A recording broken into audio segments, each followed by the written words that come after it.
जय हिंद दोस्तों, स्वागत है आप सभी का इस वीडियो में। मैं हूं मयूर मोगरे। आज की इस वीडियो में हम एक बहुत ही इंपॉर्टेंट टॉपिक डिस्कस करने वाले हैं। जो ममता बनर्जी है, उन्होंने प्रधानमंत्री नरेंद्र मोदी जी को एक चिट्ठी लिखी जिसमें उन्होंने कहा कि जो वैक्सीन है उस पर से जीएसटी को हटा दिया जाए।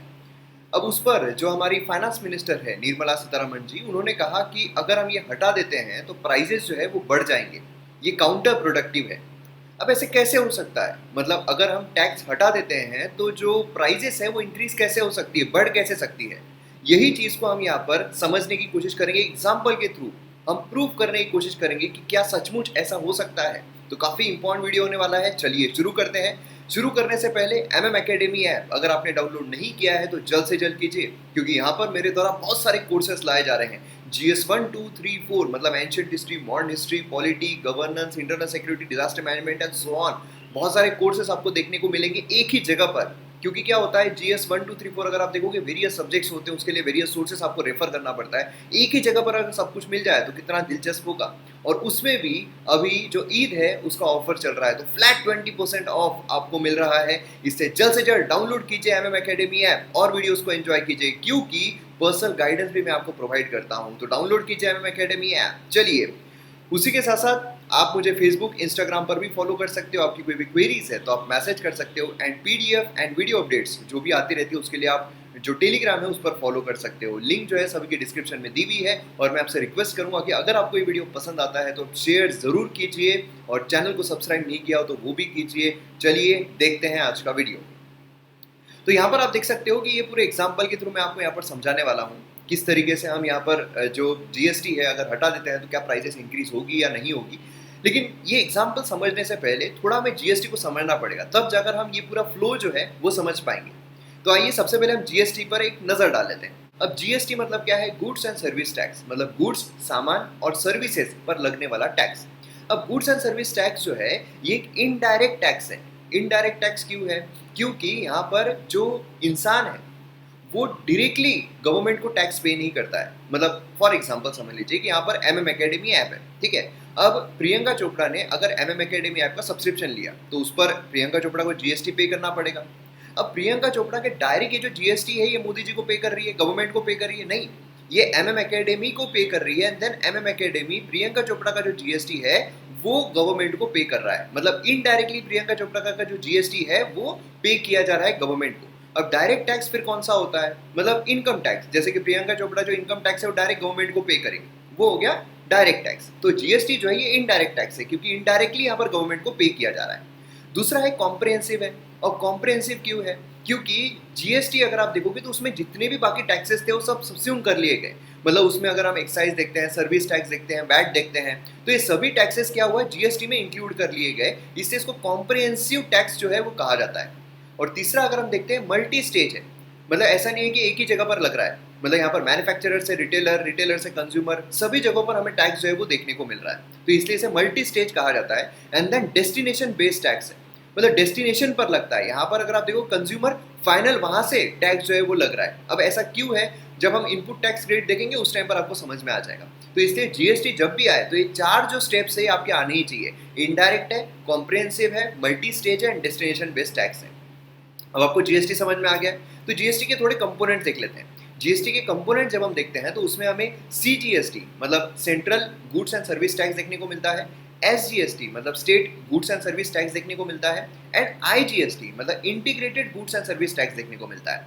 अब इनमें फर्क क्या है? तो देखिए, जो भी हम टैक्स पे करते हैं, समझ लीजिए कि अगर हमने किसी भी सर्विस के लिए 18% टैक्स पे किया है तो उसमें से 9% जो है वो जाता है सेंटर को, 9% जो है वो जाता है स्टेट को। मतलब अगर समझ लीजिए कि महाराष्ट्र में अगर कोई ट्रेड हो रहा है तो उस पर सीजीएसटी एंड एसजीएसटी आपको इनवॉइस पर देखने को मिलता है। उसका मतलब यह है कि 9% जो है वो सेंटर को गया है सीजीएसटी, एंड 9% जो है वो स्टेट को गया है एसजीएसटी। अब अगर इंटर स्टेट अगर ट्रेड हो रहा है, इंटर स्टेट मतलब समझ लीजिए कि उत्तर प्रदेश से अगर महाराष्ट्र में कुछ ट्रेड हो रहा है तो उस समय पर आईजीएसटी लगता है, मतलब integrated goods and service tax. इसमें भी बेसिकली वही होता है कि यहाँ पर सेंटर जो है वो पूरा टैक्स पहले ले लेती है एंड देन उसके बाद सेंटर के साथ वो डिस्ट्रीब्यूट करती है। तो इस तरीके से हमें जो अलग अलग टैक्सेस है वो देखने को मिलते हैं। अब देखिए जो टैक्सेस यहाँ पर रिप्लेस कर दिए गए, जो हमने कॉम्प्रिहेंसिव टैक्स देखा है ना, तो जो टैक्सेस यहाँ पर रिप्लेस कर दिए गए तो डिटेल में यहाँ पर दिया है। स्टेट टैक्सेस कौन कौन से हैं, state VAT, luxury tax, entertainment, octroi, purchase tax. Then central अगर हम टैक्सेस देखते हैं तो उसमें सेंट्रल एक्साइज हो गया, एडिशनल एक्साइज हो गया, सर्विस टैक्स हो गया, एडिशनल कंज्यूम ड्यूटी हो गया। तो ये सारे टैक्सेस जो है वो हमें जीएसटी में इंक्लूड होते हुए देखने को मिलते हैं, इसीलिए इसे कॉम्प्रिहेंसिव टैक्स कहा जाता है। तो आइए अब यहाँ पर हम समझते हैं कि जीएसटी काम कैसे करता है। मतलब सबसे पहले तो अभी नॉर्मल सर्कमस्टांसेस में जब यहाँ पर जो टैक्सेस है वो लग रहे हैं वैक्सीन पर, तो अब यहाँ पर जीएसटी कैसे काम कर रहा है, उससे कैसे प्राइजेस निकलेगी, एंड देन उसके बाद अगर हम जीएसटी को हटा देते हैं, जीएसटी अगर हम लागू नहीं करते हैं तो उसके बाद यहाँ पर क्या फर्क पड़ता है प्राइजेस पे, वो हम समझने की कोशिश करते हैं एग्जाम्पल के थ्रू। तो काफ़ी अच्छे तरीके से समझिएगा, एग्जाम्पल काफ़ी सिंपलिस्टिक तरीके से मैं ला रहा हूँ, मतलब ज़्यादा कॉम्प्लिकेट नहीं कर रहा हूँ इसे, है ना। इसलिए यहाँ पर जो फिगर्स है थोड़ी हाइपोथेटिकल फिगर्स में ले रहा हूँ, जिससे कि समझने में हमें आसान, कॉन्सेप्ट हमें समझना है, हमें यहाँ पर ट्रेड नहीं करना है, कॉन्सेप्ट समझना है, तो कॉन्सेप्ट आपको यहाँ पर समझ में आ जाएगा। चलिए सबसे पहले तो हमें यहाँ पर क्या करना पड़ेगा, सप्लायर एंड मैन्युफैक्चरर को रखना पड़ेगा, ठीक है। अब सप्लायर एक व्यक्ति है, मैन्युफैक्चरर समझ लीजिए कि बहुत अभी फेमस है, तो इसलिए पूना वाला जो है, जो यहाँ पर सीरम इंस्टीट्यूट के हेड है, तो उनका यहाँ पर हम देखते हैं कि किस तरीके से यहाँ पर लेन देन जो है वो होता है। अब सप्लायर ये इनको रॉ मटेरियल जो भी चीज़ें लगती है, मतलब समझ लीजिए वैक्सीन बनाने के लिए जो भी चीज़ें लगती है वो अगर यहाँ पर सप्लाई कर रहे हैं, ठीक है। अब ये समझ लीजिए बायो रिएक्टर इन्होंने यहाँ पर लिया है, देन उसके बाद जो वायल्स होते हैं वो उन्होंने लिए जिसमें वैक्सीन जो है वो दवाई रखी जाती है, ये सारी चीज़ें इन्होंने रखी। अब इसके लिए जो मैन्युफैक्चरर है, मतलब जो पुणे वाला है, उनको सप्लायर को पैसे पे करना पड़ेगा, बराबर है। तो अभी इन्होंने क्या किया, ये सप्लाई जो है इसके लिए उन्होंने पैसे पे कर दिए। कितने पे किए, तो 100 रुपीज़ जो है वो इसकी कीमत हमें देखने को मिलती है। अब यहाँ पर जो फिगर्स है वो मैंने समझने के लिए और कैलकुलेशन आसान होने के लिए यहाँ पर हाइपोथेटिकल फिगर्स रखी है। तो समझ लीजिए ये जो है 100 रुपये का है, लेकिन अब इस पर उनको जीएसटी भी पे करना पड़ेगा, है ना। तो समझ लीजिए ये जो सामान है इस पर सिर्फ 5% जीएसटी जो है वो लागू हो रहा है। तो 5% है, मतलब कितना हो गया, 5 रुपये जीएसटी पे करना पड़ेगा। मतलब ये जो पूना वाला है इनको टोटल अमाउंट पे कितनी करनी पड़ी, पे करनी पड़ी 105 रुपये। ये गई सप्लायर के पास 105 रुपये। इतना क्लियर है, इसमें कोई भी शंका नहीं है। चलिए आगे बढ़ते हैं। देन उसके बाद यहाँ पर वैक्सीन वगैरह बनने के बाद वेयर हाउस जो होता है ना, वेयर हाउस होता है, उसमें स्टोरेज ये सब कुछ रखने के लिए भी जो पैसे हैं वो लगते हैं, बट ऑब्वियसली पैसे लगते हैं। अब ये समझ लीजिए वेयर हाउसेस के लिए उनको पैसे जो है वो लगे 100 रुपये, ठीक है, स्टोर करने के लिए 100 रुपये लगे, लेकिन उस पर जीएसटी लगेगा। अब ये सर्विस है ना, ये सर्विस है, तो सर्विस पर 18% जीएसटी लगता है। तो ये 18% अगर जीएसटी लग रहा है तो मतलब 100 पर 18 रुपये जीएसटी लग गया, एंड देन 118 रुपये कीमत हो गई। तो अब यहाँ पर जो पूना वाला है उन्होंने वैक्सीन तैयार होने के लिए, ठीक है, वैक्सीन तैयार होने के लिए, जो उनके पास वैक्सीन अब देने के लिए तैयार हो गई, उसके लिए उनको पैसे टोटल देने कितने पड़े, 105 प्लस यहाँ पर 118, है ना। मतलब टोटल अगर हम देखें तो 105 प्लस 118 तो 223 रुपये जो है यहाँ पर पूना वाला को देने पड़े, मतलब उनके जेब से 223 रुपये गए। इतना क्लियर है। लेकिन यहाँ पर हमें देखने को क्या मिलता है, हमें ये देखने को मिलता है कि यहाँ पर जो 5 रुपये और 18 रुपये है, ये तो बेसिकली टैक्स है जो उन्होंने जीएसटी दिया हुआ है, गुड्स एंड सर्विस टैक्स दिया हुआ है।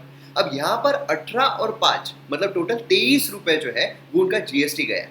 अब जो इनका जीएसटी गया है, क्योंकि ये मैन्युफैक्चरर है, मतलब ये जो कस्टमर है वो नहीं है, फाइनल कंज्यूमर नहीं है ना, इसलिए ये कंज्यूमर को देने वाले हैं। इसलिए क्या है, इनके पास इनपुट टैक्स जमा रहता है। मतलब क्या है, ये 23 रुपये जो उनके गए हुए हैं ये इनके डिजिटल वॉलेट में जमा रहेंगे कि बात तुमने 23 रुपये जो है वो दिए हुए हैं, ठीक है, तो ये उनके वॉलेट में जमा रहेंगे। ये उनके पास से गए नहीं है, 23 रुपये उन्हीं के पास है, ठीक है। अब ये कैसे रिकवर्ड होंगे वो आगे हम देखते हैं, लेकिन ये 23 रुपये समझ लीजिए जो इन्होंने 23 रुपये दिए हैं, 5 और 18 जीएसटी, ये इनके पास ही जमा है डिजिटल वॉलेट में।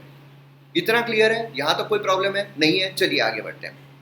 अब यहाँ पर जो पूना वाला जो वैक्सीन है उसकी जब कीमत लगाएंगे, अब इन्होंने वैक्सीन जो है ये जो उनको मटेरियल मिला हुआ है, वेयर हाउसेस, ये सब के मुकाबले उन्होंने वैक्सीन जो है वो तैयार कर ली है। अब वैक्सीन जो उन्होंने तैयार की है उसकी कीमत कितने लगाएंगे, तो क्या यहाँ पर 223 रुपये ये कीमत रखेंगे फाइनल? नहीं, ये क्यों नहीं रखेंगे, क्योंकि इसमें से उन्होंने 23 रुपये जो है वो तो टैक्स पे किया हुआ है ना। वो तो टैक्स एक्चुअल में उनको गए कितने हैं, ये तो इनके 23 रुपये उनके वॉलेट में जमा है, तो एक्चुअल में उन्होंने दिए कितने हैं, जो प्रोडक्ट्स है उसके लिए यहाँ पर 100 रुपये दिए हैं, यहाँ पर उन्होंने स्टोर किए 100 रुपये दिए हैं, मतलब 100 प्लस 100 मतलब 200 रुपये उनके पास से गए हैं। एक्चुअल में 200 रुपये गए हैं जो कभी वापस नहीं आ सकते हैं, 200 रुपये गए हैं। अब उसमें उन्होंने क्या किया, अपना 50 रुपये जो है प्रॉफिट ऐड कर लिया, ठीक है, 50 रुपीज़ प्रॉफिट ऐड कर लिया, तो कीमत हो गई 250। मतलब उन्होंने वैक्सीन की कीमत कितने रखी है, 250 रुपये वैक्सीन की कीमत रखी है। अब यहाँ पर जब कंज्यूमर जो रहेगा उसको वैक्सीन दी जाएगी, ठीक है, तो अब इसकी कीमत कितनी रहेगी? तो यहाँ पर 250 रुपये जो उन्होंने अपना प्राइस रखा है, प्लस इस पर जो जीएसटी लगेगा, समझ लीजिए अगर 5% के हिसाब से देखते हैं तो यहाँ पर 13 रुपये जो है वो जीएसटी, 12.5 लगता है लेकिन 13 पकड़ लो, ठीक है, कैलकुलेशन में आसान होता है। तो यहाँ पर 13 रुपये जो है वो जीएसटी लग गया। मतलब अब जो कंज्यूमर है, मतलब मुझे फाइनली वैक्सीन मिली कितने में? 263 रुपीज़ में मिली। अब ये याद रखिए कितने में मिली यहाँ पर? तो 263 रुपीज़ में मुझे वैक्सीन मिली। अब यहाँ पर आप ध्यान दीजिए हुआ क्या है। अब यहाँ पर जो 13 रुपये हैं ये किसने पे किए हैं? ये मैंने पे किए हैं, मतलब कंज्यूमर ने पे किए हैं जीएसटी, है ना। ये किसको पे किए हैं? पूना वाला को पे किए हैं। अब यहाँ पर आप देखोगे तो ये 13 रुपये मैंने टैक्स जो है वो पूना वालों को पे किया। तो अब यहाँ पर इसने कितने पे किया था? 23 रुपये पे किया था पूना वाला ने, ये उसके डिजिटल वॉलेट में जमा थे। अब 23 में से उसके पास 13 रुपये जो है वो आ चुके हैं, है ना। 23 में से उसके पास 13 रुपये आ चुके हैं। तो अब उसके पास बचे कितने हैं? डिजिटल वॉलेट में 10 ही रुपये बचे, क्योंकि अब उसको 23 जो रुपये उसने दिया था जीएसटी ये सामान इकट्ठा करने के लिए, बनाने के लिए, उसमें से उसको 13 रुपये आ गए हैं, मिल गए हैं। 13 रुपये उसने अपने पास रख लिए कैश में। अब उसके डिजिटल वॉलेट में 23 में से 13 कम हो गए, मतलब 10 ही रुपये बचे। देन उसके बाद उसने समझ लीजिए किसी और को वैक्सीन दिया। अब वो इंसान ने भी 13 रुपये इसको दिया है ना। मतलब अब यहाँ पर क्या हुआ? पूना वाला को और 13 रुपये आ गए जीएसटी के रूप में। जीएसटी की बात कर रहे हैं हम, सिर्फ जीएसटी की। और 13 रुपये जीएसटी के रूप में पूना वाला के पास आ गए। तो इसके पास डिजिटल वॉलेट में तो सिर्फ 10 ही रुपये थे। अब यहाँ पर 3 रुपये जो है वो एक्स्ट्रा आ गए, मतलब इसको पूरे अपने 23 रुपये मिल गए, प्लस 3 रुपये और एक्स्ट्रा है। तो ये 3 रुपये का क्या करेगा? जो एक्स्ट्रा आए हैं वो यहाँ पर गवर्नमेंट को पे कर देगा, क्योंकि अब डिजिटल वॉलेट में अब 0 हो गए। 3 रुपये जो एक्स्ट्रा है वो अब गवर्नमेंट को पे कर देगा। समझ में आया? इनपुट टैक्स क्रेडिट इसको कहा जाता है, इनपुट टैक्स क्रेडिट। उसको क्रेडिट मिलता है, मतलब जो वो जीएसटी पे कर रहा है वो जाता नहीं है, वो उसके पास रहता है। इतना क्लियर है? तो इस तरीके से नॉर्मल व्यवस्था चलती है। तो अब फाइनल यहाँ पर पैसे जो है वो कितने कंज्यूमर को पड़े हैं? 263 रुपीज़ जो है इतने यहाँ पर कंज्यूमर को पड़े हैं। क्लियर है? यहाँ तक कोई भी डाउट नहीं है। अब यहाँ पर हम समझते हैं कि जो जीएसटी को अगर हम हटा देते हैं, जीएसटी अगर हम ये वाला जो पैच है, क्योंकि जीएसटी हटाएंगे तो ये वाले पैच पे हम हटाने वाले हैं, है ना। ये वाले पैच पे अगर हम जीएसटी हटा देते हैं तो होता क्या है? अब ये पूरी व्यवस्था हमें देखने को मिल रही है। अब यहाँ तक तो ऑलरेडी सब कुछ हो चुका है ना। ऑलरेडी यहाँ तक सब कुछ लिया जा चुका है, सब कुछ हो चुका है। तो अब यहाँ पर जीएसटी जब हम हटाएंगे तो ये वाले पैच पर हटाएंगे, इधर वाले पैच पर, कंज्यूमर वाले पैच पर हटाएंगे। तो अब क्या अफेक्ट होगा ये आप देखिए। अब अगर हम जीएसटी हटा देते हैं तो मतलब इनपुट टैक्स क्रेडिट जो यहाँ पर मिल रहा था पूना वाला को, ये जो 23 रुपये इनपुट टैक्स क्रेडिट उसके वॉलेट में जमा हो रहा था, ये होगा क्या? नहीं होगा, क्योंकि हमने जीएसटी हटा दिया है। अब जीएसटी लागू ही नहीं हो रहा है। तो अब ये 23 रुपये जो है वो उसके वॉलेट में जमा नहीं रहेंगे। मतलब अब यहाँ पर आप समझिए कि जो ये 5 रुपये और 18 रुपये जो उसने जीएसटी पे किया था, वो अब वो एक्सक्लूड करके अपनी फाइनल जो प्राइस है उसमें लगाएगा क्या? मतलब ये जो 100 और 100 यही सिर्फ ऐड करेगा क्या?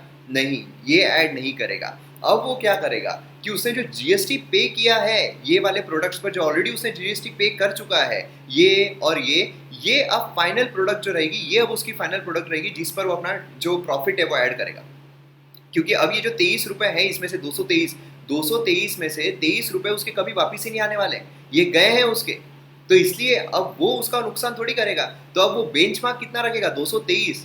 223 के ऊपर अब अपना प्रॉफिट जो है वो ऐड करेगा। तो 223 के ऊपर अपना प्रॉफिट जब वो ऐड करेगा तो कितना हो जाएगा? क्योंकि अब सामने तो जीएसटी वीएसटी लगने वाला नहीं है, तो इस पर कितना उसने ऐड किया था अपना प्रॉफिट? 50 रुपये ऐड किया था। तो 223 पर जब वो अपना प्रॉफिट ऐड करेगा 50 रुपये, तो कीमत हो जाएगी 273।